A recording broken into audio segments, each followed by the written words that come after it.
Assalamualaikum warahmatullahi wabarakatuh. Bagaimana kabar Anda semua? Tentu sehat-sehat kan? Nah, baik. Bapak akan melanjutkan materi Matematika Wajib kelas 12 bab 1 tentang dimensi ruang. Nah, pada video pembelajaran kali ini Bapak akan menjelaskan contoh lain dari jarak titik ke bidang. Nah, kita masuk ke contoh 2. Panjang rusuk kubus ABCD EFGH adalah 8 cm.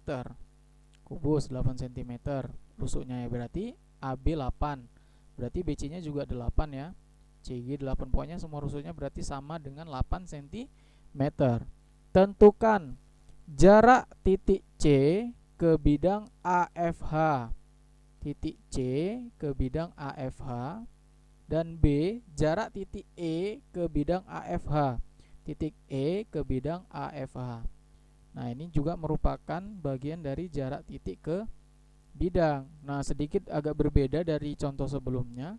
Kalau contoh sebelumnya kita menggunakan balok. Kalau balok apa ini? Kita taruh bawah aja ya. Oke. Nah, ini kita tariklah berarti jari titik C ke bidang AFH yang tegak lurus. Nah, berarti kemungkinannya di sini dia, walaupun mungkin tidak sama persis, berarti kemungkinannya di sini yang tegak lurus. Nah ya, ingat kuncinya tetap dia ruas garis terpendek yang tegak lurus.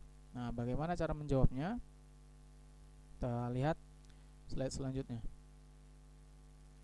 Nah, dengan menggunakan konsep teorema Pitagoras didapatkan, pertama AC dulu kita cari. AC itu sama dengan apa? Panjang rusuk dikali dengan akar 2. Sama dengan panjang rusuknya berapa? 8. Berarti AC ini sama dengan 8 akar 2. Dan CE, CE itu apa? C ke E. C ke E ini merupakan diagonal ruang. Diagonal ruang berarti konsepnya itu panjang rusuk dikali akar 3. Panjang rusuknya 8 dikali akar 3, berarti panjang CE diagonal ruangnya itu 8 akar 3. Nah, bagaimana menentukan jarak titik C tadi? Yang akan C ke bidang AFH, berarti C ke ini ya, atau bisa kita buat misalkan CS. Nah, jarak titik C ke bidang AFH itu CS.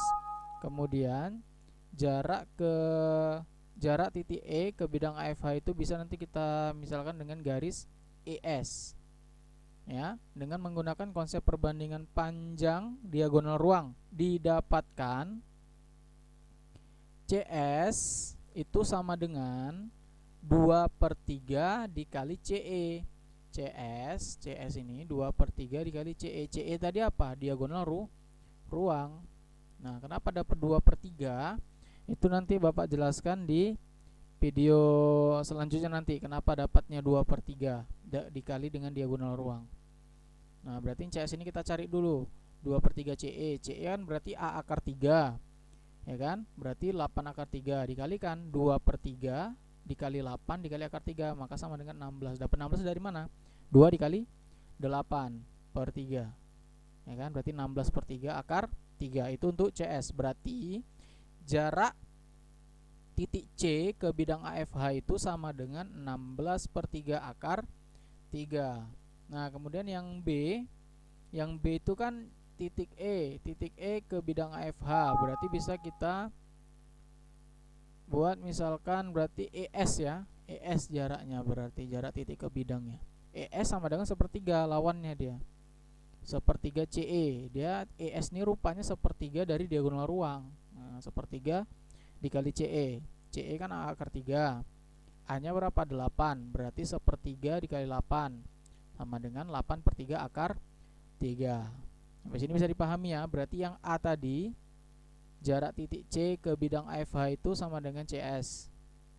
Nanti ini penentuan titiknya ya bisa nggak mesti S, bisa aja pokoknya dia huruf besar ya kan, nggak mesti S, pokoknya bisa aja huruf yang lain, T, titik P, terserah, pokoknya inilah dia nanti kemungkinannya.